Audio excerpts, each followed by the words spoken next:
ఆపదని ఈశ్వరుడు ఒక్కడే గట్టెక్కించగలడు సుమా. ఆపదని గట్టెక్కించవలసి వస్తే భగవంతుడు చూసేదేది అంటే నువ్వు ఎంత పవిత్రంగా బతికావు.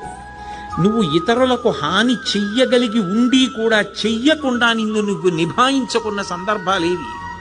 నీ కోపాన్ని నువ్వు ఎలా నిగ్రహించుకున్నావు, ధర్మానికి నువ్వు ఎలా కట్టుబడిపోయావో చూసి పరమేశ్వరుడు కౌగిలించుకుంటాడు. కబీర్ దాస్ గారు ఓ మాట అంటాడు, ధీరే ధీరే రేమనా ధీరే సబకుచి హోయ్ మాలీసించే సౌకర్య ఋతువాయే ఫల్హోయ్ అంటాడు.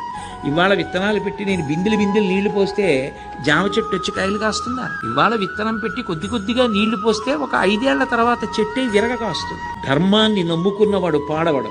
ధర్మానికి ఫలితం శాశ్వతమైన ఫలితం కాలంలో కనపడుతుంది. ఆనాడు ధర్మం పట్టుకున్నవాడు ఎంత గొప్పవాడో మిగిలిన వాళ్ళకి కూడా ఆదర్శం అవుతాడు.